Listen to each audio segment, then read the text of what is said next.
नमस्कार मित्रांनो, welcome to S class education. मित्रांनो, आता तुम्ही 9वीतून 10वीत येताय. 9वी मध्ये आपण बेसिक्स ऑफ भूगोल कव्हर केलं होतं आणि आता आपल्याला बेसिक गोष्टी नाही बघायचे.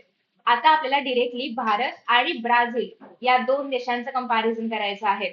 सो खरं तर या वर्षीचा भूगोल खूप जास्त इंटरेस्टिंग असणार आहे. कारण आपल्याला फक्त रट्टा मारायचंय किंवा फक्त काहीतरी सांगितलंय की कॉन्सेप्ट समजून घ्या वगैरे असं नाहीये. उलट यावेळी ना तुम्हाला जेव्हा कंपॅरेटिव्हली अभ्यास करायचा आहे ना भारत आणि ब्राझीलचा, तेव्हा अजून मजा येईल आणि तुम्हाला हे पण इथे बसून एक्सप्लोर करता येईल की ब्राझीलमध्ये काय काय चालू असतं. सो त्यामुळे यावर्षीचा भूगोल खूप जास्त इंटरेस्टिंग असणार आहे.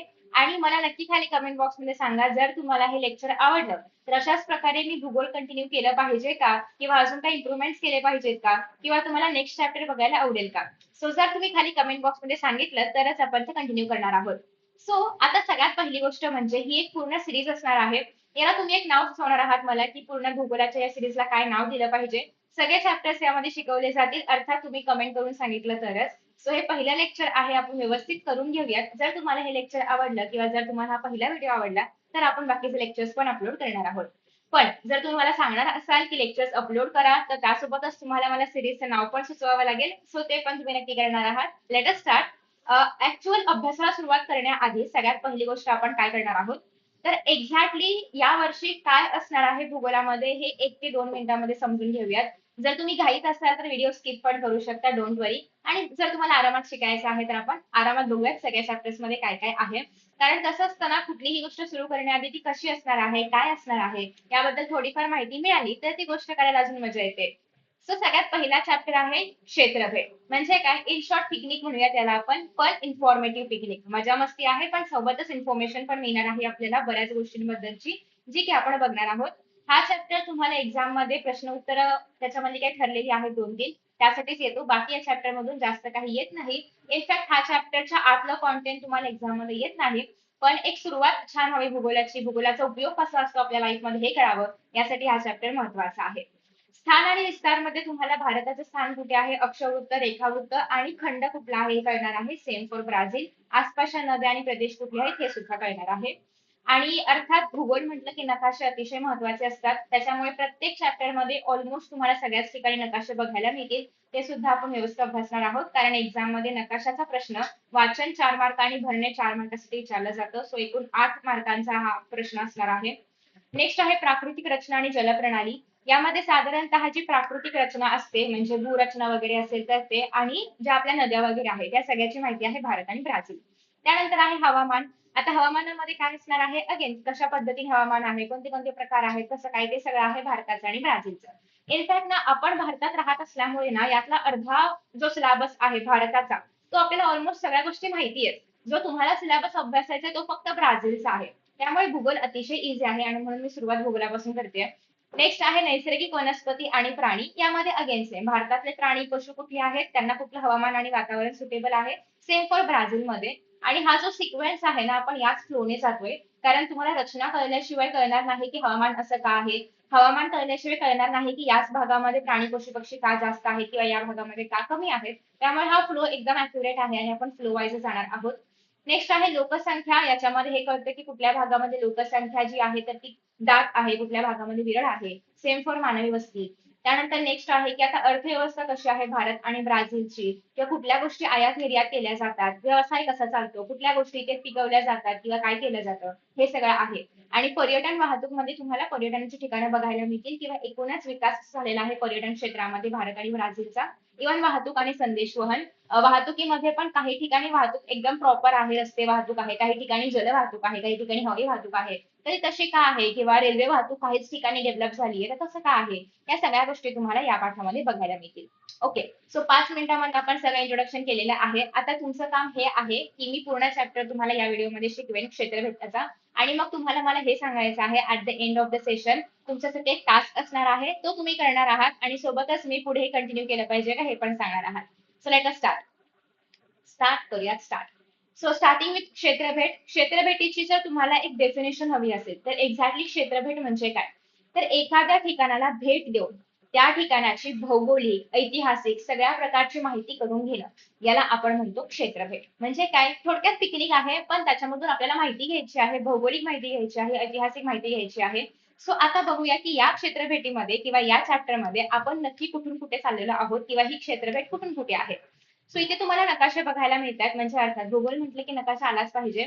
तर राहुलच्या वर्गातील जे विद्यार्थी आहेत आणि शाळेतील शिक्षक जे आहेत सगळेच जण चाललेले आहेत सहलीला उस्मानाबाद जिल्ह्यातील नळदुर्गापासून रायगड जिल्ह्यातील अलिबाग या ठिकाणापर्यंत ही क्षेत्रफळ आहे. तर आता बघा, उस्मानाबाद मधलं नळदुर्ग तुम्हाला या ठिकाणी बघायला मिळते. आय होप की सगळ्यांना नकाशा क्लिअर आहे. आणि रायगड जिल्ह्यातील अलिबाग तुम्हाला या ठिकाणी बघायला मिळते. म्हणजे साधारणतः एक खूप मोठा पल्ला आपण बघतोय. आणि सोबतच मध्ये मध्ये तुम्हाला सोलापूर आहे, इंदापूर आहे, उजनीचा जलाशय आहे. सिंहगडावरती आपण स्टॉप घेणार आहोत या चॅप्टर मध्ये, आणि कमाल वर्णन आहे सिंहगडाचं. कोण कोण सिंहगडाला गेले हे पण मला नक्की खाली चॅट कमेंट बॉक्स मध्ये सांगा. आणि त्यानंतर पुण्यामध्ये आपण थोडंसं जाणार आहोत, मग आहे लोणावळा, खोपोली आणि मग आहे अलिबाग. सो ट्रिप कमाल असणार आहे. सुरुवात करणार आहोत आपण यांच्या बरोबरच. तर या प्रवासासाठी शाळेने एसटीची सेवा केलेली आहे. आणि मग या ठिकाणी तुम्हाला बघायला मिळते की राहुल आणि त्याचे जे काही मित्र आहेत त्याचे शिक्षणाच्या मार्गदर्शनाखाली ही पूर्ण ट्रिप जी आहे किंवा क्षेत्रभेट म्हणूयात आपण त्याला, ही कव्हर करणार आहेत. विद्यार्थी नळदुर्ग ते अलिबाग असा प्रवास जेव्हा करतील तर तेव्हा तिकडची भूरचना कशी आहे, मृदा कशी आहे, म्हणजे मातीचा प्रकार कसा आहे, वनस्पती कशा आहेत, वस्त्यांचे प्रकार कसे आहेत. आणि अर्थात तुम्ही बघताय की खूप मोठा पल्ला असल्यामुळे ना प्रत्येक ठिकाणी तुम्हाला काहीतरी बदल बघायला मिळतील. कारण एकाच भागामध्ये नाहीये. फॉर एक्झाम्पल सगळे सगळे ठिकाणं किनारपट्टीवरची नाहीयेत. एक ठिकाण प्रॉपर महाराष्ट्राच्या आतमध्ये येते किंवा प्रॉपर भूभागामध्ये येते. आणि अलिबाग जे की पूर्ण तुम्हाला बघायला मिळते की समुद्राकडचं ठिकाण आहे. सो त्याच्यामुळे इथून इथपर्यंत जाताना कमाल चेंजेस होणार आहेत. सो ते सगळे चेंजेस आपल्याला बघायचे आहेत. ओके. आफ्टर दॅट नेक्स्ट आहे, आता जेव्हा आपण क्षेत्रभेटीला जातो, एकतर पिकनिक म्हटलं की खाऊचा डबा वगैरे घेऊन आपण निघतो. पण ही फक्त पिकनिक नाहीये, क्षेत्रभेट असल्यामुळे या काही गोष्टी मॅन्डेटरी आहेत. आणि तुम्हाला विचारलं जातं की क्षेत्रभेटीसाठी कोणतं कोणतं साहित्य आवश्यक आहे किंवा कोणत्या साहित्य घेऊन तुम्ही जाल, असा प्रश्न एक्झाम मध्ये येतो. मग त्यासाठी बघा, ऑफकोर्स बॅग असणार आहे, पाण्याची बॉटल असणार आहे, वही पेन पाहिजे कारण तुम्ही जे जे काही बघाल ते तुम्हाला लिहून ठेवायचं आहे. फर्स्ट एड बॉक्स असला पाहिजे प्रथमोपचार करण्यासाठी. त्याच्यानंतर नकाशा मेन असलाचा पाहिजे, कारण भौगोलिक सहल असल्यामुळे किंवा भौगोलिक क्षेत्रफेट असल्यामुळे कुठून कसं जायचं, काय करायचं आहे, कुठली कुठली ठिकाणं आहेत हे सगळं नकाशामध्ये बघणार आहोत आपण. हे तुम्हाला बघायला मिळते होकाई यंत्र आहे जे की दिशा दाखवायला हेल्प करते की या ठिकाणी उत्तर आहे, दक्षिण आहे, पूर्व आहे, जे काही असेल ते. त्यानंतर टोपी पाहिजे, त्यानंतर कॅमेरा घेतलेला आहे आणि ही दुर्बीण घेतलेली आहे बघण्यासाठी सगळं काही. ठीक आहे. तर दिवस पहिला आहे आणि सकाळची 6 वाजताची वेळ आहे. शिक्षिका म्हणतात की आता आपण नळदुर्गहून सोलापूरकडे जात आहोत. तर पहिलं ठिकाण जे आहे तर ते बघायला मिळते की सोलापूर आहे. ठीक आहे. उस्मानाबाद मधून आपण सोलापूरकडे पहिल्यांदा जाणार आहोत. सोलापूर जवळ आपण सकाळची न्याहारी घेणार आहोत. तर तुम्हाला हे सगळं एक नियोजन कळतंय की एक्झॅक्टली क्षेत्रभेट कशी असणार आहे. आणि पुणे सिंहगडाजवळ आपण जेवण करणार आहोत. ठीक आहे. सो न्याहारीची वेळ आहे, सोलापूरमध्ये पुण्यामध्ये जेवणापर्यंत पोहोचणार आहोत.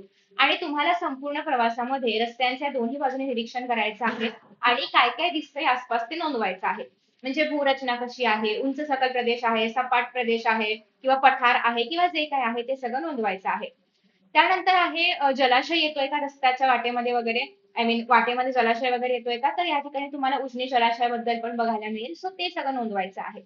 त्यानंतर मृदा कशी आहे, वनस्पती कसे कसे आहेत किंवा शेती कशा प्रकारची आहे, मानवी वस्त्या असतील किंवा वसाहतींचा आकृतिबंध म्हणजे बेसिकली केंद्रित वस्त्या आहेत का, विखुरलेल्या वस्त्या आहेत का, हे सगळं तुम्हाला याच्यामध्ये बघायला मिळेल. Okay. So Rahul as usual अज्ञाधारक विद्यार्थी तो म्हणतो की होय मॅडम. इकडे चढ-उताराची भूरचना असून काही ठिकाणी जमीन सपाट आहे. म्हणजे आपल्याला काय बघायला मिळते की भूरचना जी आहे तर ती सुद्धा प्रत्येक ठिकाणी प्रत्येक प्रदेशानुसार बदलली जाणार आहे. आणि काही ठिकाणी शेती पण बघायला मिळते. आता जिथून या सहलीची सुरुवात झालेली आहे नळदुर्ग उस्मानाबाद येथून, त्या ठिकाणी ना नरमादी नावाचा धबधबा आहे. सो ते तुम्हाला इथे बघायला मिळते. अगेन याचे ना खूप सुंदर असे व्हिडिओज तुम्हाला बघायला मिळतील युट्यूबवरती या धबधब्याचे, ते पण चेकआउट करा. कारण ना हा चॅप्टर जेव्हा आपण अभ्यासतो ना तेव्हा ते इमॅजिन करणं ठिकाण किंवा ते जाऊन ऍक्च्युली त्याचे फोटोज बघणं, तुम्ही जर जाऊन आला असेल या ठिकाणी तर तुम्हाला माहिती असेल, पण जाऊन आला नसाल तर तुम्हाला फोटोज बघावे लागतील, व्हिडिओज बघावे लागतील. बऱ्याच लोकांनी छान छान ब्लॉग्स टाकलेले आहेत, ते चेकआउट करू शकता. सो तुम्हाला पण तो एक ठिकाण ते कसं आहे ते कळेल, एक फील येईल. ठीक आहे. ओके. सो आता या ठिकाणी सोबतच काही प्रश्न विचारलेले आहेत की तुम्ही या क्षेत्रभेटीमध्ये जर सहभागी होणार असाल तर कशी तयारी कराल. तर अर्थात आपण बघितलं की एक आपल्याकडे पूर्ण प्लॅन रेडी असला असला पाहिजे, एक पूर्ण तपशीलवार मुद्द्यांनुसार सगळे रेडी असलं पाहिजे, साहित्य आपल्याकडे असलं पाहिजे. तर या सगळ्या गोष्टी आपण करू. समजा शिक्षकांनी क्षेत्रभेटीचे आयोजन तुम्हाला करायला सांगितले, तर तुम्ही तपशीलवार नियोजन कसं बरं कराल. एक तर सगळ्यात पहिल्यांदा कुठल्या ठिकाणाहून कुठल्या ठिकाणी जायचं हे कन्फर्म करू आपण किंवा हे नक्की करू आपण. त्यानंतर कसं जायचं आहे, कुठल्या माध्यमाने जायचं आहे, बस असणार आहे, एसटी असणार आहे किंवा आपण काही ट्रॅव्हल्स बुक करणार आहोत, प्रायव्हेट कुठली गाडी बुक करणार आहोत, जे काही असेल ते सगळं तुम्हाला माहिती पाहिजे. त्यानंतर तिसरं आहे की उद्देश माहिती पाहिजे की एक्झॅक्टली आपण का चाललो आहोत त्या ठिकाणी. त्याच्यानंतर तुम्हाला एक मॅप तुमच्याकडे असला पाहिजे, ज्यानुसार कुठल्या कुठल्या वाटेमध्ये कुठे काय करायचंय, कुठे थांबायचंय, कुठे जेवायचंय, कुठे काय करायचंय हे सगळं माहिती असलं पाहिजे. तर या सगळ्या गोष्टींचे तुम्ही इथे एक मुद्दे जे आहेत ते काढू शकता. त्यानंतर साक्षी म्हणते की रस्त्याच्या बाजूला छोट्या छोट्या वस्त्या बघायला मिळतात. चहाची दुकाने आहेत, ढाबे आहेत, पेट्रोल पंप आहे आणि इतर दुकानं पण तुम्हाला बघायला मिळत असतील. तर शिक्षिका म्हणतात की आता मीना तू सांग तुला काय बघायला मिळते. या ठिकाणी बघा तुम्हाला ढाब्याचं घर पण बघायला मिळते. तर अशा पद्धतीने आता मोस्टली गावाकडेच तुम्हाला बघायला मिळतील अशी घरं. शहरामध्ये तर इमारती वगैरे असतात, बट या ठिकाणी तुम्हाला त्या प्रकारचे घर बघायला मिळते. तर शिक्षिका म्हणतात की मीना तू सांग आता. तर मीना म्हणते की मॅडम आता आपण उताराच्या रस्त्याने जात आहोत का? तिला बसमधून असं फील झालं असावं की आपण उताराच्या रस्त्याने जातोय. सो ती विचारते. शिक्षिका म्हणतात की बरोबर आहे. आता आपण बालाघाट रांगेच्या दक्षिणेला आहोत आणि त्यामुळे असा उतार असल्याप्रमाणे जाणवतोय. बालाघाट रांग ही सह्याद्री पर्वताची पूर्वेकडील पसरलेली एक डोंगर रांग आहे. आणि तुम्हाला दिलेला नकाशा आणि बाहेरील भूरचना पाहत जा. म्हणजे तुम्हाला एक्झॅक्टली कळेल की आपण कुठे पोहोचलोय किंवा कशी भूरचना आहे, कुठल्या भागात पोहोचलोय. भूरचनेमध्ये होणारे बदल सहजपणे दिसून येतील. आता वस्त्यांच्या आकृतीबंध आणि घरांबद्दल सांगा की एक्झॅक्टली वस्त्या कशा विखुरलेल्या आहेत, की रस्त्याच्या बाजूने अशा रेषाकृती वगैरे आहेत, की एका ठिकाणी कुठेतरी केंद्रित आहेत. सो सूरज म्हणतो की मॅडम, ग्रामीण भागामध्ये रस्त्यालगत वस्त्या एका ओळीमध्ये आहेत. कारण काय आहे की त्या ठिकाणी रस्ता आहे म्हणजे तिथे वाहतूक मार्ग प्रॉपरली आहे, म्हणजे तिथे सगळ्या सुविधा असणार आहेत आणि त्यामुळे रस्त्याच्या कडेने तुम्हाला घरं बघायला मिळतात. घरांच्या भिंती दगड मातीच्या आहेत. घरांच्या छपरासाठी लाकूड आणि मातीचा उपयोग केलेला तुम्हाला म्हणजे त्यांना बघायला मिळतोय. सो रेणुका म्हणते की या परिसरामध्ये बहुतेक सगळीकडे गवत असून ते सुकलेलं गवत आहे. काही ठिकाणी निष्पर्ण झाडं पण बघायला मिळतात. म्हणजे याच्यावरून हे कळते की या भागामध्ये सध्या एकतर पावसाळी वातावरण नाहीये किंवा तितकं पुरेसं पाणी नाहीये, त्यामुळे कदाचित तिथे तुम्हाला सुकलेलं गवत आणि निष्पर्ण झाडं वगैरे बघायला मिळतात. सो जेव्हा आपण एखाद्या ठिकाणी जातो तेव्हा हे सगळं निरीक्षण करून ठरवायचं असतं की आसपासची स्थिती काय असावी, भूरचना कशी असावी आणि बाकी सगळ्या गोष्टी. म्हणजे कशी असेल आणि बाकी सगळ्या गोष्टी. त्यानंतर पुढे बघा शिक्षिका काय म्हणतायत, सूरज रेणुका बरोबर. अशी घरं असलेल्या वस्त्यांना रेषाकृती वस्त्या म्हणतात. म्हणजे काय एका रेषेमध्ये आहेत ना बघा, रस्त्याच्या एक्झॅक्टली बाजूने आहेत, तर त्या एका रेषेमध्ये आहेत. सो त्याला आपण रेषाकृती वस्त्या असं म्हणतो. या घरांना धाब्याची घरे असं म्हटलं जातं, जे की आपण इथे वरती त्याचं चित्र बघितलं. आणि पुढे असं म्हटलेलं आहे, की हे आपण 7वी मध्ये शिकलेलो आहोत, रेषाकृती वस्त्या वगैरे काय आहे, धाब्याची घरं काय आहेत. आणि ती विशिष्ट पद्धतीने बांधलेली परंपरागत म्हणजे पहिल्यापासून तिकडे अशीच घरं वगैरे बांधतात. येथील वनस्पती शुष्क प्रदेशातील पानझडी स्वरूपाच्या आहेत आणि त्यांची पानं विशिष्ट काळामध्ये गळून पडतात. हा पानझडी शब्द तुम्हाला आपला जो 5वा चॅप्टर आहे वनस्पतीवाला त्याच्यामध्ये पण पुन्हा एकदा येईल. सो तिथे तुम्हाला हे आठवलं पाहिजे, की आपण हे पहिल्या चॅप्टर मध्ये ऑलरेडी बघितलेलं आहे. की एका विशिष्ट काळामध्ये यांची पानं गळून पडतात, झडतात आणि म्हणून त्याला पानझडी असं म्हणतात. त्यानंतर सोलापूर शहराला ज्या ठिकाणी नाश्ता करायचा आहे, आय मीन न्याहारी घ्यायची आहे. तर आता आपण सोलापूर शहरामध्ये आलेलो आहोत. शहरी भागामध्ये लोकसंख्येची घनता जास्त असते. का बरं जास्त असते शहरी भागामध्ये? याची कारणं सगळी तुम्हाला लोकसंख्या चॅप्टर मध्ये आठवली पाहिजेत, कारण अतिशय महत्वाची आहेत. एकतर पहिली गोष्ट म्हणजे व्यवसायाच्या संधी असतात, वाहतूक असते, सगळ्या गोष्टी मिळतात, इव्हन शाळा, कॉलेज सगळं काही त्या ठिकाणी उपलब्ध असतं आणि त्यामुळेच व्यवसायाच्या संध्यांमुळे लोक गावातून शहरामध्ये जास्त येतात आणि त्यामुळे तुम्हाला इथे जास्त लोकसंख्या बघायला मिळते, घनदाट बघायला मिळते. काही ठिकाणी असं पण असतं की एकाच भागामध्ये लोक असती किंवा लोकसंख्या घनदाट असते आणि बाकी ठिकाणी विरळ असते. तर कारण असं पण असू शकतं की त्या ठिकाणी एकतर नद्या आहेत म्हणजे पाणी भरपूर आहे, सुपीक जमीन आहे किंवा चांगलं पीक येतंय म्हणून लोक त्या ठिकाणी येऊन राहतायत. अगेन शाळा कॉलेजेस आहेत, रस्ते प्रॉपर आहेत त्या ठिकाणी. कारण तुम्ही जर बघितलं तर डोंगराचा वगैरे म्हणजे मार्ग असेल तर त्या ठिकाणी जास्त रस्ते नसतात. सो तो दुर्गम भाग असतो. पण हे जर सपाट भूभाग असेल किंवा पठार वगैरे असेल तर त्या ठिकाणी रेल्वेचा म्हणजे तुम्हाला लोहमार्ग बघायला मिळेल. तुम्हाला पूर्ण विस्तीर्णाचा रस्ते मार्ग बघायला मिळेल. सो त्या ठिकाणच्या भूरचनेवरती ह्या सगळ्या गोष्टी ज्या आहेत तर त्या ठरतात. त्यानंतर त्यामुळे येथे अनेक मजली इमारती पण बघायला मिळतात कारण शहरी भाग आहे. इमारती बनलेल्या आहेत सिमेंट, वाळू, खडी यांच्यापासून पाणी वगैरे जे काय आहे त्यांच्या मिश्रणातून बनलेला आहे. शहरातील रस्त्यालगत मॉल आहे, मोठी हॉटेल्स आहेत, अनेक सोयी सुविधा असलेली दुकानं वगैरे आहेत. ठीक आहे. विद्यार्थी शहरातील वेगळेपणाचे निरीक्षण करत राहिले. सोलापूर शहरातून बाहेर पडल्यावर शिक्षकांनी राहुलला न्याहारीचे पुढे विद्यार्थ्यांना वाटायला सांगितले आणि मग सगळ्यांनी न्याहारी वगैरे केली. ठीक आहे. आता पुढे बघा शिक्षिका काय म्हणतात. आता आपण सोलापूर शहराच्या बाहेर जात आहोत. आता तुम्हाला शहरातून बाहेर गेल्यानंतर काही शेती वगैरे बघायला मिळते तर ती पहा आणि काय दिसते ते नोंदवा. मग विद्यार्थ्यांनी रस्त्याच्या दुतर्फा निरीक्षण केलं आणि वहीत लिहायला सुरुवात केली की काय काय दिसतंय. आता या ठिकाणी त्यांना कडधान्यांची शेती वगैरे बघायला मिळते रस्त्याच्या दोन्ही बाजूंनी. तर सावित्री म्हणते की मॅडम मला इकडे हिरवगार शेत दिसतंय. आपण नळदुर्ग सोडल्यानंतर तिकडे झुडपी पिके दिसत होती. म्हणजे आपण काय बघितलं की नळदुर्गमध्ये अशी पानझडीची झाडं आहेत किंवा सुकलेलं गवत वगैरे आहे तसं होतं. पण या ठिकाणी ना हिरवगार शेत आहे. म्हणजे तुम्ही इमेज मध्ये येऊन बघू शकता की असं सगळं प्रॉपर शेत आहे, हिरवगार शेत वगैरे आहे. तर ते सगळं या ठिकाणी मला बघायला मिळतं. ओके. सो पुढे काय आहे? हां. त्यानंतर कुठेतरी एखादे क्षेत्र ऊसाचं होतं, अर्थात त्या ठिकाणी पाणी भरपूर असणार आहे, त्याच्यामुळे ऊसाची लागवड केली जातेच. परंतु इकडे मात्र सगळीकडेच ऊस दिसतंय, ज्या ठिकाणी भरपूर पाणी असेल, शेत मोठं असेल म्हणजे विस्तीर्ण जागा असेल किंवा सलग शेत असेल, त्या ठिकाणी मोस्टली तुम्हाला ऊसाची पिकं घेतलेली बघायला मिळतात. आणि नळदुर्गमध्ये किंवा तिकडच्या आसपासच्या भागामध्ये कुठेतरी ऊस होता, कारण त्या ठिकाणी अर्थात पाणी कमी होतं. पण या ठिकाणी पाणी वगैरे सगळं मुबलक असल्यामुळे सगळीकडे ऑलमोस्ट तुम्हाला ऊस बघायला मिळणार आहे. बरोबर. आपण नळदुर्ग सोडल्यानंतर तेथे मूग, उडीद आणि इतर कडधान्यांची पिकं दिसली. कारण अर्थात त्या प्रदेशामध्ये पाणी किंवा हवामान ह्या सगळ्या गोष्टींनुसार ती पिकं घेणं योग्य होतं किंवा आय मीन ती पिकं उगू शकत होती त्या ठिकाणी. आणि कारण येथे सिंचनाच्या सोयी आहेत आणि तुम्हाला माहिती असेल सिंचन म्हणजे काय? त्या पर्टिक्युलर भागालाच पाणी मिळणं वगैरे या सगळ्या सोयी इथे आहेत. त्यानंतर आता त्यावर पुढे सावित्री काय म्हणते ते आपण बघूया. सावित्री म्हणते की हो मॅडम, मगाशी आपण एक कालवा ओलांडला होता आणि आता मला समोर एक मोठा जलाशय दिसतोय. कालवा म्हणजे स्पेसिफिकली जलाशयच पण मोठा नाही. म्हणजे साधारणतः पाणी अडवून वगैरे त्या ठिकाणी जलाशय बनवला जातो. पाणी अडवून नाही म्हणता येणार आपल्याला. काय म्हणू शकतो आपण त्याला, एकतर हे नैसर्गिक नाहीयेत कालवे. हे कॅनल ज्याला आपण म्हणतो म्हणजे मानवनिर्मित असतात हे एकतर आणि जलाशयांना जोडण्याचं काम वगैरे करतात. आणि ज्या ठिकाणी मोस्टली खूप मोठे मोठे जलाशय नाहीयेत किंवा पाण्याच्या तितक्या सोयी वगैरे नाहीयेत, त्या ठिकाणी कालवे मोस्टली मोठ्या मोठ्या जलाशयांना कनेक्ट करण्यासाठी उभारले जातात म्हणजे बांधले जातात. आणि आता मला समोर एक मोठा जलाशय दिसतोय. उजनीमध्ये आपण आहोत. उजनी जलाशय मगाशी दाखवल्याप्रमाणे. तर तो कोणता जलाशय आहे? तर शिक्षकांनी चालकाला इंदापूर जवळ रस्त्याच्या कडेला बस थांबवण्याची सूचना केली आणि सर्व विद्यार्थी बसमधून उतरले आणि शिक्षकांच्या सभोवताली उभे राहिले. शिक्षिका म्हणतात, तुमच्याकडे जो नकाशा आहे तर तो बघा. त्यात दर्शवल्याप्रमाणे आपल्या उजव्या बाजूला भीमा नदीच्या तीरावरती उजनी धरण आहे आणि तो जलाशय तुम्हाला बघायला मिळतोय. नकाशामध्ये जर आपण पुन्हा बघितलं तर या ठिकाणी बघा इंदापूरच्या आसपास तुम्हाला जलाशय बघायला मिळतोय. सो आपण आता सोलापूरवरून आलेलो आहोत इंदापूरवरती. ओके. त्याच्यानंतर पुढे काय बरं आहे आणि नदी कुठली आहे? भीमा नदी आहे. हे एक जनरल नॉलेज म्हणून तुम्ही लक्षात ठेवू शकता. एक्झाम मध्ये याच्यावरती डिरेक्टली प्रश्न नाहीयेत. या धरणाच्या पाण्याचा उपयोग प्रामुख्याने पिण्याकरता होतो. त्यासोबतच विद्युत निर्मिती सगळ्यांना माहिती असेल की पाण्याचा जो वेग आहे किंवा ज्या लाटा आहेत तर त्याच्यामधली जी ऊर्जा असेल तर त्याच्या आधारे आपण वीज निर्मिती किंवा विद्युत निर्मिती करू शकतो.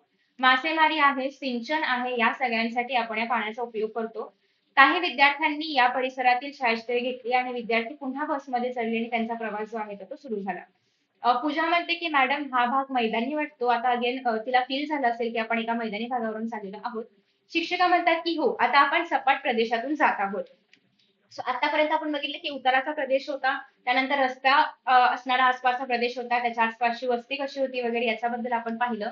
आणि आता या ठिकाणी म्हटलं जात आहे की आपण सपाट प्रदेशातून जातोय आणि हा आहे दख्खनचा पठाराचा भाग. पठार असल्यामुळे अर्थात सपाट असणार आहे, म्हणजे सपाट भागाला आपण पठार असं म्हणतो. सो अगेन तुम्हाला जेव्हा प्राकृतिक रचना हा भाग आपण म्हणजे हा पाठ जेव्हा आपण शिकू तेव्हा तुम्हाला याच्याबद्दल अजून माहिती मिळेलच. जसजसे आपण पश्चिमेकडे जाऊ तसतसे आपल्याला वनस्पती आणि भूरचनेमध्ये बदल पाहायला मिळतोय, कारण आता आपण सह्याद्रीच्या रांगांकडे वगैरे चाललेलो आहोत, पश्चिम घाटामध्ये चाललेलो आहोत, ज्या ठिकाणी समृद्ध वनस्पती आहेत, ज्या ठिकाणी पाऊस पाणी सगळं मुबलक प्रमाणामध्ये बघायला मिळतं आपल्याला. काही तासांच्या प्रवासानंतर गाडीने हडपसर मधून मुख्य रस्ता सोडला आणि ती सिंहगड म्हणजेच पुण्याच्या दिशेने जाऊ लागली.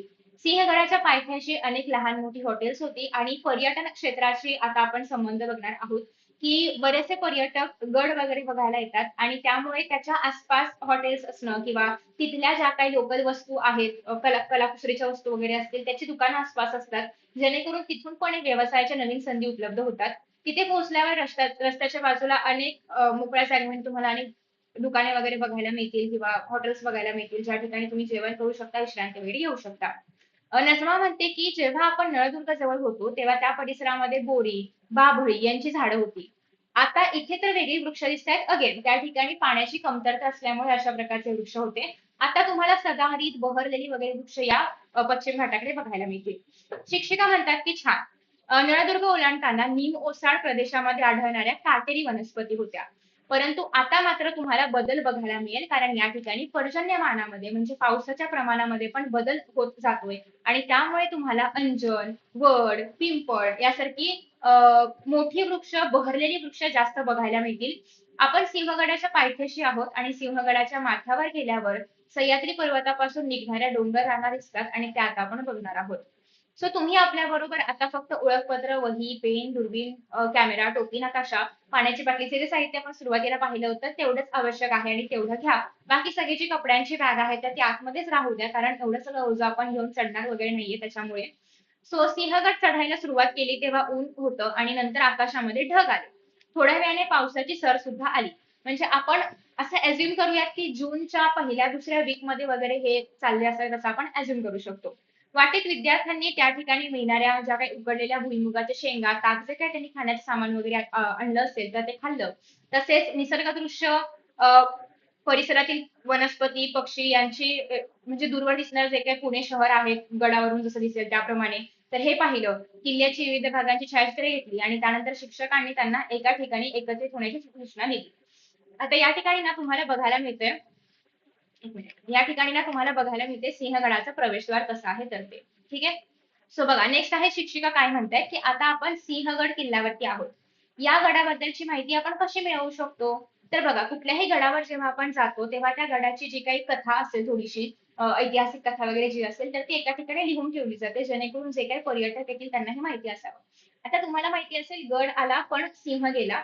आणि या म्हणीवरून किंवा तानाजी मालुसरे यांच्यामुळे शिवाजी महाराजांना असेल किंवा स्वराज्याला असेल सिंहगड मिळाला होता. त्यांनी युद्ध केलं होतं तेव्हा त्याच्यामुळे. सो त्यांच्या शौर्याची आठवण म्हणून त्याला सिंहगड असं नाव दिलं होतं. सो या गडाबद्दलची माहिती आपण कशी काय मिळवू शकतो?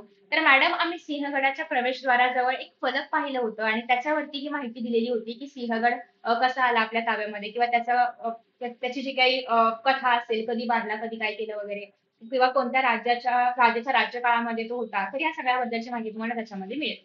तर म्हणजे तुम्हाला प्रत्येक कुठलाही गड असेल, कुठलंही ऐतिहासिक ठिकाण असेल, त्या ठिकाणी आधी सगळी माहिती लिहून ठेवलेली असते.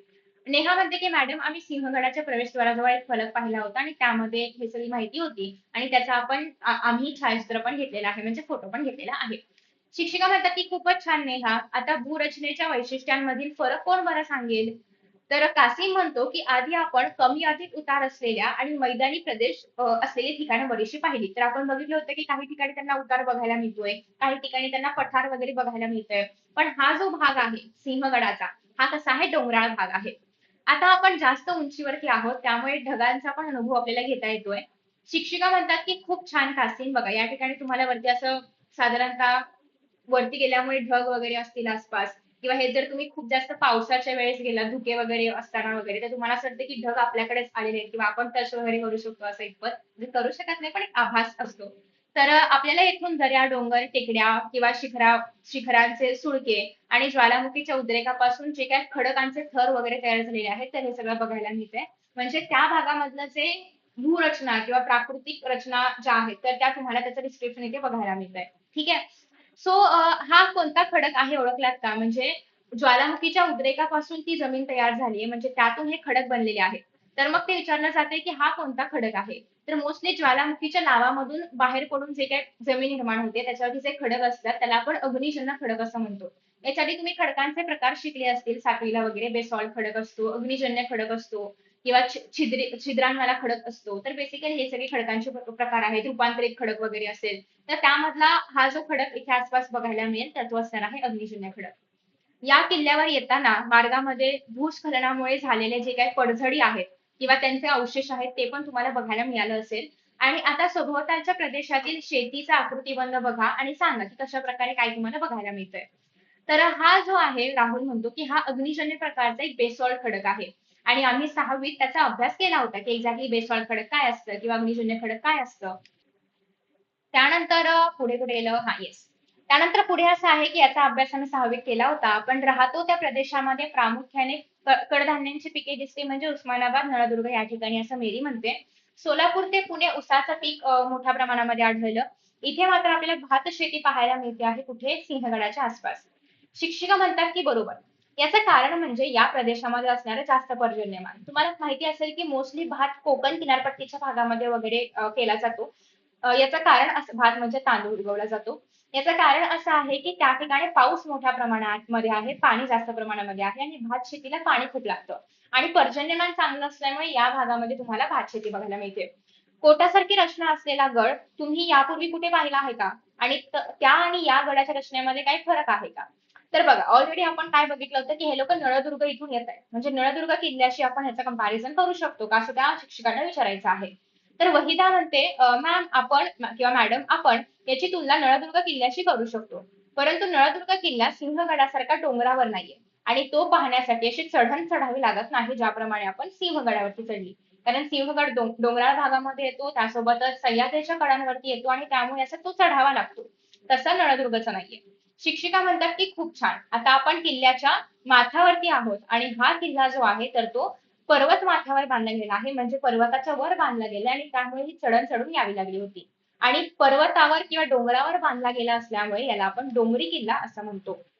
हे ठिकाण सुरक्षेच्या दृष्टीने आणि भोवतालच्या परिसरावरती देखरेख ठेवण्यासाठी योग्य आहे. आणि म्हणूनच खरं तर हा किल्ला जो आहे तर तो बांधला गेला होता. कारण आसपास काय चालू आहे, या प्रदेशामध्ये काय चालू आहे, हे सगळं किल्ल्यावरती बसून आपल्याला दिसू शकतं किंवा कळू शकतं. आणि म्हणून तर सुरुवातीलाच शिवरायांनी हा किल्ला आपल्या स्वराज्यामध्ये घेतला होता. कारण आसपासच्या प्रदेशावरती लक्ष ठेवणं याच्यामुळे सोपं होतं. आफ्टर दॅट नेक्स्ट असा आहे, कुठे गेलं, हा. नळदुर्ग हा भुईकोट किल्ला आहे, म्हणजे तो पर्वतावरती नाही बांधला गेलाय. किल्ले आपल्या राज्याचा वारसा आहेत. इकडे या व खालच्या बाजूस पहा. समोर जो तुम्हाला पाण्याचा साठा वगैरे बघायला मिळतो आहे तर तो आहे खडकवासला धरणाचा जलाशयाचा भाग. या धरणातील पाणी पुणे शहर आणि भोवतालच्या भागाला पुरवले जाते. आता आपण किल्ल्याच्या कल्याण दरवाजाकडे आपण जाणार आहोत. आणि इकडे या आणि ही रचना पहा. याला देव टाके असं म्हणतात. नैसर्गिक झऱ्यातून येणाऱ्या पाण्याचा साठा इथे केला जातो आणि यातून गडावर वस्ती करणाऱ्यांना आजही वर्षभर पाणी मिळतं. म्हणजे तुम्ही जर बघितलं असेल ना तर असे बरेचसे किल्ले किंवा गड आहेत ज्या ठिकाणी पाणी आपण खालून नाही घेऊ जाऊ शकत. म्हणजे हे चढणंच इतकं डिफिकल्ट आहे की गडाच्या खालून पाणी वगैरे घेऊन आपण रोज वर जातो असं नाही होऊ शकत. आणि त्यामुळे किल्ल्यांवरती अशी काही जलाशय बांधली होती किंवा अशा काही रचना केल्या होत्या की ज्यामुळे एकदा पावसाचं पाणी त्याच्यामध्ये भरलं गेलं किंवा म्हणजे साठवून ठेवलं की ते वर्षभर पुरू शकतं अशी व्यवस्था करण्यात आली होती आणि अजून पण त्या व्यवस्था तशा आहेत. या ठिकाणी तुम्हाला भात शेतीचा एक इमेज बघायला मिळते. त्यानंतर सर्व विद्यार्थी म्हणतात आश्चर्य करत, देव टाके बघा इथे आहे, की बापरे, इतकी शतकं इतक्या उंच जागी पाणी कसं काय मिळत असेल, म्हणजे साधारणतः शिवरायांच्या काळामधला हा किल्ला, तर म्हणजे इतकी वर्ष झालं किंवा इतकी शतकं झाली तरी पण कसं काय अजून या ठिकाणी सगळं पाणी वगैरे मिळू शकतं. तर नंतर शिक्षकांनी सर्व विद्यार्थ्यांना पिठले भाकरी नेणाऱ्या एका झोपडीकडे नेलं आणि यांसारख्या अनेक झोपड्या विद्यार्थ्यांनी पाहिल्या. पर्यटकांना खानपानाच्या सुविधा इथे दिल्या जातात. आणि सिंहगडावर काही वेळ घालवल्यानंतर सर्व विद्यार्थी पायथ्याशी येऊन बसमध्ये बसले आणि रात्रीच्या मुक्कामासाठी पुणे शहराकडे बस निघाली. शहरात गेल्यावर संध्याकाळचा अल्पोपहार म्हणजे जो काही आपला स्नॅक्स नाश्ता असतो तर तो चहा वगैरे घेऊन फेरफटका मारण्यास सगळेजण तयार झाले. आता शिक्षिका म्हणतात की आपण पुण्यातील शनिवार वाडा, बाजारपेठेसाठी प्रसिद्ध असलेली तुळशीबाग, महात्मा फुले मंडई या परिसरामध्ये आपण थोडा वेळ जे आहे ते फिरूया. या ठिकाणी घाऊक आणि किरकोळ बाजारपेठ आहेत. घाऊक म्हणजे लहान म्हणूयात आपण आणि किरकोळ बाजारपेठा आहेत. इथे तुम्ही खरेदी करू शकता, पण तुम्ही जे काही करत आहात त्याचं निरीक्षण मात्र तुम्हाला नोंद करून ठेवायचं आहे. तर परिसरामध्ये फेरफटका मारल्यानंतर सगळेजण आपल्या मुक्कामाच्या ठिकाणी आले, जेवले आणि झोपले. आता दुसरा दिवस आहे आणि सकाळी 7ची वेळ आहे. सकाळची न्याहारी घेऊन बस अलिबागच्या दिशेने मार्गस्थ झाली. शिक्षिका म्हणतात की आता आपण मुंबई पुणे द्रुतगती म्हणजे हायवेवरती आहोत आणि भूरचनेमध्ये काही बदल झालेला पाहायला मिळतोय का? आणि आपण लोणावळ्याजवळील राजमाची या ठिकाणी आपण थांबणार आहोत. सो आता बघा, सुरुवात नळदुर्गापासून झाली होती. त्यानंतर आपल्याला उजनी धरण बघायला मिळालं भीमा नदी काठावरचं. त्यानंतर आपल्याला मध्ये उंच उतार किंवा एक उतार असेल किंवा थोडंसं उंचवटा वगैरे यासारखे प्रदेश बघायला मिळाले. त्यानंतर आपण सह्याद्रीच्या भागामध्ये आल्यानंतर एक पठार होतं सपाट असं. त्यानंतर सिंहगडावरचा डोंगराळ किल्ला वगैरे पाहिला किंवा डोंगरावरचा किल्ला वगैरे बघितला. आणि त्यानंतर आता आपण समुद्राकडे चाललेलो आहोत. म्हणजे सगळ्या ज्या काही ऑलमोस्ट सगळ्या नाही म्हणता येणार, पण ऑलमोस्ट सगळ्या महाराष्ट्रामधल्या तरी भूरचना आपण इथे बघतो आहोत. त्याचा अभ्यास आपण करतो आहोत. सो तुषार म्हणतो की होय मॅडम.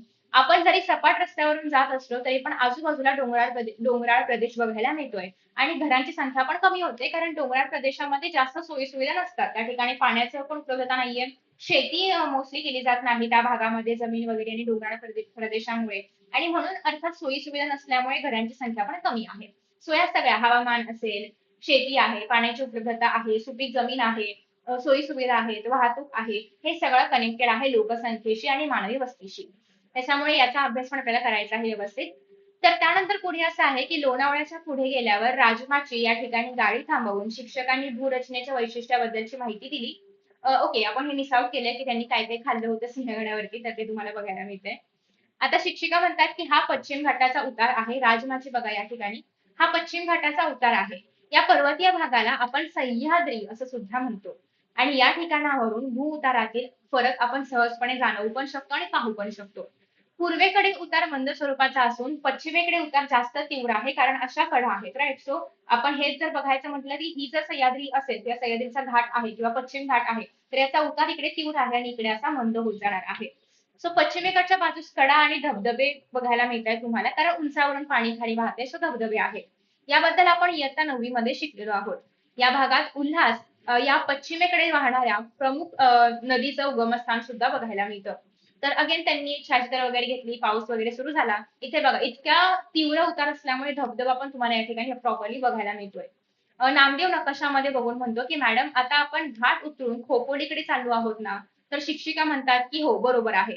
पश्चिम घाटातला जो बोरघाट आहे तो आता त्यांना इथे बघायला मिळतोय. आणि त्याला खंडाळा घाट म्हणून पण ओळखलं जातं. आता आपण भारताच्या पश्चिम किनारपट्टीच्या प्रदेशामध्ये उतरणार आहोत आणि तुम्हाला इथे वृक्ष, घरं, मृदा जे काही बघायला मिळते त्याचं निरीक्षण करा. शिव म्हणतो की मॅडम घाटामध्ये विविध प्रकारची वनस्पती आहेत, दाट वनं बघायला मिळतात आणि त्यामध्ये मोठी पानांची झाडं पण आहेत. आणि सेम झाडं आपण सिंहगडाच्या भागामध्ये पण बघितली होती. तर शिक्षिका म्हणतात की ही जी झाडं आहेत मोठ्या पानाची वगैरे याला आपण सागाची झाडं असं म्हणतो. आणि या प्रदेशामध्ये पण पानझडी वृक्ष आपल्याला बघायला मिळतात. आणि या भागामध्ये अनेक वनराया किंवा देवराया आहेत. या बघ इथे तुम्हाला देवराई बघायला मिळते. देवराई म्हणजे बेसिकली वनामधला असा एक भाग असतो की जो कन्झर्व करून ठेवला जातो किंवा संरक्षित ठेवला जातो. ज्या ठिकाणी वृक्षतोड वगैरे करण्यास मनाई असते आणि असं म्हटलं जातं की हा परिसर देवाचा आहे किंवा देवाने निर्माण वगैरे केलेला आहे आणि त्यामुळे इथे वृक्षतोड नाही करायची. सो वृक्षतोड थांबावी किंवा वृक्षांचं संवर्धन व्हावं यासाठी बेसिकली अशा काही कल्पना मांडलेल्या असू शकतात की जेणेकरून तिथल्या तरी झाडं जी आहेत तर ती तोडली जाऊ नये. ओके. त्यानंतर पुढे असं आहे की घाट पार केल्यानंतर दाट वने विरळ होऊ लागतात. भात शेतीच्या जमिनी आणि मोठी औद्योगिक क्षेत्र जी आहेत ती बघायला मिळतात. त्यानंतर नजमा म्हणते की मॅडम हवेमध्ये बदल जाणवतोय. आता गरम व्हायला लागले आणि घाम पण यायला लागले कारण आता आपण दमट हवामानाच्या ठिकाणी चाललेलो आहोत. आपण समुद्राकडे चाललेलो आहोत. आपण अलिबागकडे चाललेलो आहोत. सो शिक्षिका म्हणतात की हवेच्या बदलांची जाणीव तुम्हाला होत आहे. हवेतील आर्द्रता वाढल्यामुळे, आर्द्रता म्हणजे हेच दमटपणा वाढल्यामुळे किंवा आर्द्रता म्हणजे आपण असं म्हणू शकतो की जे बाष्पीभवन होत आहे पाण्याचं, तर ते समुद्राच्या आसपास होतं आणि त्यामुळे तुम्हाला दमट किंवा आर्द्रता जी आहे तर ती जाणवते. इंग्लिशमध्ये ज्याला आपण ह्युमिडिटी म्हणतो. आणि त्यामुळे घाम येतोय किंवा चिकट वाटते त्वचा. आणि आपण जसं समुद्राच्या जवळ जाऊ तसं ही आर्द्रता अजून वाढते कारण बाष्पीभवन होत आहे पाण्याचं. सो ते तुम्हाला जे ड्रॉपलेट्स आहेत किंवा पाण्याचे थेंब जे आहेत, थेंब नाही म्हणता येणार पण जी वाफ जी आहे तर ते त्याच्यामुळे आर्द्रता आणि घाम आणि गरम होणं वगैरे हे सगळं होणार आहे. सो नामदेव असं म्हणतो की मॅडम या भागामध्ये पाऊस सुरू झाला आहे आणि पावसाचं प्रमाण पण दिसतंय आणि त्यामुळे खरं तर असं होत असावं. तर शिक्षिका म्हणतात की नामदेवचं निरीक्षण बरोबर आहे. या प्रदेशामध्ये पाऊस जास्त पडत असल्यामुळे तसंच समुद्र सानिध्य असल्यामुळे असं होतं. आणि पावसाचं प्रमाण जास्त असल्यामुळे अगेन आपण पाहिलं की भात शेती किंवा भात हे मुख्य पीक आहे या भागामधलं. आता आपण थोड्याच वेळामध्ये समुद्राजवळ पोहोचू आणि त्याचं नाव तुम्ही सांगू शकाल का? तर अर्थात सगळ्या विद्यार्थ्यांना माहिती होतं की महाराष्ट्राच्या पश्चिमेकडे अरबी समुद्र आहे. त्यामुळे सगळेजण म्हणाले की अरबी समुद्र आहे. शिक्षिका म्हणतात की छान. अलिबागला पोहोचल्यावर मुक्कामाच्या ठिकाणी जाण्यापूर्वी आपण तलाठी कार्यालयामध्ये जाणार आहोत आणि त्या ठिकाणी तुम्हाला शाळेत तयार केलेल्या प्रश्नावलीच्या आधारे माहिती मिळवायची आहे. आता तलाठी कार्यालयामध्ये जाऊन तुम्हाला जे काही प्रश्न हे मुलं विचारतील त्यानुसार कळेल की आपण एखाद्या कार्यालयामध्ये, एखाद्या कारखान्यामध्ये किंवा एखाद्या कुठल्याही ठिकाणी भेट दिली तर तिथून तिकडची सगळी माहिती कशी काढायची किंवा त्यासाठी प्रश्न कसे तयार करायचे. सो तो पण महत्वाचा भाग आहे, कारण तुम्हाला परीक्षेमध्ये जो शेवटचा प्रश्न असतो 4 मार्काचा, त्याच्यामध्ये प्रश्नावली तयार करा कारखान्यासाठी वगैरे असं विचारलं जातं. आणि त्यामध्ये तुम्हाला कमीत कमी 8 प्रश्न बनवणं अपेक्षित असतं. सो त्यासाठी पण महत्वाचं आहे हे. सो उर्मी म्हणते की आम्ही त्यांना परिसरातील पिके, मृदा प्रकार, फळं इत्यादी नगदी पिके याबाबत सुद्धा प्रश्न विचारणार आहोत. नगदी पिके म्हणजे काय? व्यवसायाच्या ह्याच्यासाठी पिके घेतली जातात. तंबाखू वगैरे असेल किंवा नीळ असेल, ही सगळी जी पिकं आहेत. मोस्टली जे पण नशा करणाऱ्या पदार्थांची झाडं असतात, तर ती घेतली जातात तंबाखू वगैरे सारखी. शिवाय परिसरामध्ये गोळा केला जाणारा जो काही महसूल आहे, म्हणजे कर वगैरे आहे किंवा सिंचनाखाली असलेलं क्षेत्र असेल, पाणलोट क्षेत्र असेल, यासंबंधी पण प्रश्न आपण विचारूयात, म्हणजे विचारणार आहे ते तलाठी कार्यालयामध्ये जाऊन. दुपारी अलिबागला पोहोचल्यानंतर सर्वांनी तलाठी कार्यालयाला भेट दिली आणि जे पण मुद्दे इथे त्यांनी सांगितले त्यानुसार माहिती विचारली. सागाबद्दल आपण ऑलरेडी डिस्कशन केलेलं आहे, तर त्याची झाडं अशी दिसतात. शिक्षिका म्हणतात की जेवणानंतर आपण समुद्र किनाऱ्यावरती जाऊयात आणि तुमच्यापैकी किती विद्यार्थी आहेत जे आज पहिल्यांदा समुद्र बघणार आहेत. अगेन तुम्हाला पण हा सेम क्वेश्चन की तुमच्यापैकी किती विद्यार्थी आहेत ते ज्यांनी अजूनही समुद्र नाही पाहिलाय, किंवा असे किती विद्यार्थी आहेत की जे समुद्राच्या आसपास कुठल्या तरी भागामध्ये राहतात. कोकण असेल, अलिबाग असेल, ठाणे मुंबई पण त्याच्या आसपास समुद्राचा भाग त्या ठिकाणी राहताय वगैरे, असं काही आहे का? तर ते पण तुम्ही खाली कमेंट बॉक्समध्ये सांगू शकता. Okay, so after that next आता आपण पुढे बघतोय की हा, तर सर्व विद्यार्थ्यांनी हात वर केला कारण मे बी ते सगळेजण पहिल्यांदा समुद्र बघतायत. अभिराचं असं आहे की मी तर आतापासून समुद्राच्या चित्तथरारक दृश्याची कल्पना करत आहे की तो कसा असेल. जे समुद्र किनाऱ्यात म्हणजे किनाऱ्याच्या आसपास राहत नाहीत वगैरे, त्यांना समुद्राचं खूप जास्त अप्रूप असतं. आणि ते कसं असेल किंवा लाटा कशा असतील वगैरे. फक्त पाणीच पाणी असेल का आसपास वगैरे, असे काही प्रश्न तिला पडलेले आहेत. शिक्षिका म्हणतात की खरं आहे अभिरा. तर बघा, तुम्हाला या ठिकाणी कुलाबा किल्ला बघायला मिळतोय, जो की समुद्राच्या आत वसलेला आहे. सो ते पण तुम्हाला चित्र या ठिकाणी बघायला मिळतंय. ओके, त्यानंतर शिक्षिका काय म्हणतात ते आपण बघूयात. शिक्षिका असं म्हणताय की खरं आहे अबिरा. आता आपण किनारपट्टीवर जाऊया आणि तिथे गेल्यानंतर कोणती काळजी घ्यायची याच्या सूचना तुम्हाला सगळ्यांना मिळणार आहेत. आणि आता आपण इथे पण एक किल्ला बघणार आहोत. म्हणजे पहिल्यांदा नळदुर्ग सगळ्यांना माहिती आहे. त्यानंतर सिंहगड बघितला आपण आणि आता आपण समुद्रातला किल्ला बघणार आहोत, तो म्हणजे कुलाबा किल्ला. म्हणजे सगळे ठिकाणं किंवा सगळे किल्ल्यांचे प्रकार वगैरे पण तुम्हाला बघायला मिळतील. त्यानंतर त्यालाच अलिबाग किल्ला पण म्हणतात. आणि यावेळी आपल्याला भरती ओहोटीच्या वेळा पण लक्षात ठेवायच्या आहेत, कारण जेव्हा आपण समुद्राच्या आसपास फिरतो तेव्हा भरती म्हणजे काय, तर जे पाणी आहे तर ते एक सपोज फॉर एक्झाम्पल ड्रॉ करून दाखवूयात का आपण. फॉर एक्झाम्पल हा किनारा आहे समुद्राचा, ठीक आहे. तर भरतीमध्ये काय होतं की हा जो एक्सपेक्टेड किनारा आहे त्याच्या बाहेर पाणी येऊ लागतं. त्याच्या बाहेर म्हणजे सपोज की हा किनारा आहे तर इथपर्यंत पाणी वगैरे येऊ लागतं. आणि हेच ओहोटीमध्ये पाणी खूपच आत राहतं किनाऱ्याच्या. सो मोस्टली भरतीच्या वेळामध्ये समुद्राच्या आसपास जाणं अवॉइड केलं जातं, कारण पाण्याच्या लाटा खूप बाहेर येतात. ओहोटीच्या वेळामध्ये आपण समुद्राच्या आसपास जे आहे तिथे फिरू शकतो, कारण लाटा समुद्राच्या आतमध्ये जात असतात, जमिनीवरती मोस्टली येत नाहीत किंवा किनाऱ्याच्या बाहेर येत नाहीत. सो ते पण लक्षात घ्यावं लागतं जेव्हा आपण समुद्र किनारी जाणार असतो तेव्हा. इयत्ता 9वी मध्ये सागरी लाटांच्या कार्याचा अभ्यास आपण बघितला आणि लाटांनी तयार केलेली जी काही भूरूप आहेत तर ती सुद्धा आपण तेव्हा पाहिली होती पुस्तकामध्ये. आता आपल्याला इथे बघता येतील. आणि तुम्ही काही सागरी भूरूपांची नावं सांगू शकता का? तर पुळण आहे, सागरी गुहा आहेत, तरंगघर्षित मंच वगैरे तुम्हाला आठवत असेल अजून पण 9वी मध्ये आपण याचा अभ्यास केला होता. वाळूचा दांडा वगैरे. तर शिक्षकांना खूप छान वाटतं की तुम्हाला अजून पण आठवतंय बरंच काही. मग सगळेजण समुद्र किनाऱ्यावरती गेले, त्यांनी किल्ला पाहिला. काहींनी घोडागाडीमध्ये पण बसून त्याचा आनंद घेतला. काही जण घोड्यावरती वगैरे बसले. तर नेहा म्हणते मॅडम, आपण आधी 2 किल्ल्यांपेक्षा म्हणजे 2 किल्ले जे बघितले होते त्यापेक्षा हा किल्ला जरा वेगळा आहे. कारण अर्थात हा समुद्रातला किल्ला आहे किंवा जलदुर्ग आहे. आधी आपण भुईकोट बघितलं किंवा आपण जमिनीवरचे डोंगरावरचे किल्ले बघितले, हा थोडासा वेगळा आहे. सो मग मॅडम म्हणतात किंवा शिक्षिका म्हणतात की खरं आहे नेहा, तू त्यांच्यामधला फरक सांगू शकतेस का? तर नेहा म्हणते की होय मॅडम, हा किल्ला पाण्यात बांधलेला आहे आणि इतर 2 किल्ले जे आहेत तर ते जमिनीवरचे होते. शिक्षिका म्हणतात की हा किल्ला तरंगघर्षित मंचावरती बांधलेला आहे आणि पाण्याने वेढलेला आहे आणि त्यामुळे त्याला आपण जलदुर्ग, जल म्हणजे पाणी, दुर्ग म्हणजे किल्ला असं म्हणतो. पूर्वी खरं तर किल्ला, आता तुम्हाला हे तर कळलंय की आपण जमिनीवरती किंवा डोंगरावरती किल्ले का बांधायचो, कारण आसपासच्या प्रदेशावरती लक्ष ठेवायला इझी पडायचं म्हणून डोंगराच्या माथ्यावर किल्ला बांधला जायचा. पण मग असा आता पाण्यावरती किल्ला बांधून काय बेनिफिट? तर त्याचा बेनिफिट असा आहे की शत्रू समुद्रावरून पण तर हल्ला करू शकतो. आणि हे सगळं लक्ष ठेवण्यासाठी समुद्रावरती पण किल्ला बांधला जायचा. तुम्हाला आठवत असेल की छत्रपती शिवाजी महाराजांनी आरमार उभारणी सुद्धा केली होती समुद्रामध्ये किंवा किनाऱ्यावरती वगैरे. सो ते यासाठीच की शत्रूने जर समुद्रावरून हल्ला केला तर सुरक्षा असली पाहिजे किंवा त्याच्या आसपासच्या प्रदेशावरती लक्ष ठेवता आलं पाहिजे. यासाठी समुद्र आय मीन जलदुर्ग सुद्धा बांधले गेले होते. पश्चिम किनाऱ्यावर असे अनेक किल्ले सिंधुदुर्ग आहे, जलदुर्ग आय मीन विजयदुर्ग आहे, हे सगळे जलदुर्ग तुम्हाला बघायला मिळतील. नेहा म्हणते की हो, यापूर्वी जंजिरा, सिंधुदुर्ग ही नावं ऐकलेली आहेत. आणि अलिबागचा समुद्र किनारा तुम्हाला इथे बघायला मिळतोय. त्यानंतर पुढे असं आहे की शिक्षिका म्हणतात, आता तुम्ही जी काय माहिती घेतलेली आहे त्याच्या आधारे सांगा की या ठिकाणी कोणते व्यवसाय होत असतील. आता अर्थात समुद्र आहे म्हणजे आसपास मासेमारी वगैरे होत असणार. तर मासेमारी आणि शेती हे दोन व्यवसाय आढळतात असं राहुल म्हणतो. शिक्षिका म्हणतात की बरोबर राहुल. आता हे व्यवसाय कोणत्या प्रकारामध्ये येतात? तर हे मीना म्हणते की हे व्यवसाय प्राथमिक व्यवसायामध्ये येतात. प्राथमिक व्यवसाय काय आहे, द्वितीयक व्यवसाय काय आहे, तृतीयक व्यवसाय काय आहे, हे आपण व्यवसाय या 8व्या पाठामध्ये बघणार आहोतच. पण आता थोडक्यात माहिती जाणून घ्यायची म्हटलं तर जे व्यवसाय डिरेक्टली निसर्गातून मिळणाऱ्या गोष्टींवरती केले जातात, म्हणजे निसर्गातून म्हणजे शेती असेल किंवा मासेमारी आहे, हे सगळं निसर्गाशी निगडीत आहे. सो ज्यांचा मुख्य स्रोतच निसर्गाशी निगडीत वस्तू आहेत किंवा पिकं आहेत किंवा असं काही असेल, त्याला आपण म्हणतो प्राथमिक व्यवसाय. ठीक आहे, बाकी गोष्टी आपण व्यवसाय पाठामध्ये बघूयात. आणि सुरुवातीला इथे मासेमारी हा व्यवसाय होता. नंतरच्या काळामध्ये शेती पण केली जाऊ लागली, पण किनाऱ्यापासून दूर, कारण अर्थात भरती ओहोटी वगैरे सगळ्याच गोष्टींचा आहे.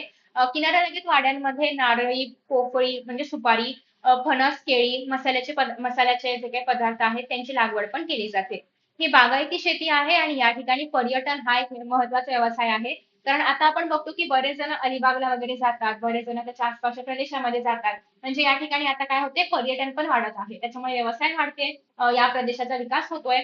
सो ते सगळं इथे आपल्याला बघायला मिळतंय. त्यानंतर पुढे असं आहे की त्यानंतर सर्वांनी किनाऱ्यावरती वाळूत मौज मस्ती केली आणि सूर्यास्ताचं विहंगमय दृश्य बघितलं. इन केस तुम्ही जर समुद्राच्या किनारी गेला नसाल किंवा समुद्राचा सनसेट वगैरे बघितला नसेल तर नक्की चेकआउट करा, त्याचे इमेजेस बघा किंवा जर तुम्हाला रिअल मध्ये जायला मिळालं तर नक्की एक्सप्लोर करा, कारण कमाल मजा येते. त्यानंतर आहे सूर्यास्तानंतर सर्वजण आपापल्या मुक्कामाच्या ठिकाणी आले. क्षेत्रभेटीचा अहवाल लेखनासाठी मुकादमाच्या सॉरी मुक्कामाच्या ठिकाणी आले. त्याच्यानंतर अहवाल वगैरे तयार केला, मुद्दे जे आहेत तर ते किंवा टाचणे तयार केले, म्हणजे टिप्स तयार केल्या काही असतील त्या. रात्रीचं जेवण घेतलं, म्हणजे जेवले ते, विश्रांती घेतली आणि त्यानंतर दुसऱ्या दिवशी सकाळी परत परतीचा प्रवास केला गेला, म्हणजे परत ते त्यांच्या उस्मानाबाद किंवा नळदुर्गला ते परत रिटर्न निघाले. तर अशा पद्धतीने पूर्ण क्षेत्रभेट केली त्यांनी आहे आणि अनुभवली आपण आहे, कारण बऱ्याच गोष्टींबद्दल तुम्हाला नव्याने माहिती मिळाली असेल. आणि ऍक्च्युली हा जो पाठ आहे ना, तर हा एक लिंक होती 8वी सॉरी 9वी आणि 10वीच्या सिलेबस मधली. 9वीला आपण जे काय शिकलो त्याची माहिती घेतली आपण आणि 10वीला जे काही शिकणार आहोत त्याच्याबद्दल पण थोडीशी माहिती घेतलेली आहे. बऱ्याचशा गोष्टी किंवा बरेचसे कॉन्सेप्ट इथे आपण ऐकलेले आहेत ते तुम्हाला पुढे जाऊन पण बऱ्याच चॅप्टर्स मध्ये बघायचे आहेत. आणि मला आशा आहे की तुम्हाला हा पाठ आवडला असेल. अजून मी शिकवण्यामध्ये काही सुधारणा केली पाहिजे किंवा हे कंटिन्यू ठेवलं पाहिजे की नाही हे तुम्ही मला सांगणार आहात. आणि या एक पूर्ण सिरीजला छानसं नाव देणार आहात. आणि जर तुम्ही हा व्हिडिओ शेवटपर्यंत बघितलेला आहे तर मला कसं कळेल, तर तुम्हाला या व्हिडिओच्या कमेंट बॉक्समध्ये स्टार्स द्यायचे आहेत. जेवढे तुम्हाला हवे असेल तेवढे स्टार्स देऊ शकता. सो त्याला आपण सुहानी की सितारे असं छान नाव दिलेलं आहे, तर ते स्टार्स तुम्ही देऊ शकता. सो हा तुमचा टास्क होता. जर तुम्ही व्हिडिओ शेवटपर्यंत पाहिला असेल तर आणि तुम्हाला आवडला असेल तर मला आवडेल बघायला किती स्टार्स मिळतात. आणि नक्की लाईक करा, तुमच्या मित्रांसोबत शेअर करा आणि सांगा नक्की सिरीज कंटिन्यू केली पाहिजे का. Thank you so much and see you in the next session. Bye. I hope की तुम्हाला ही सैर करून मजा आली असेल आणि पुढची सैर माझ्यासोबत या चॅनलसोबत करायला आवडेल. Thank you so much and bye bye.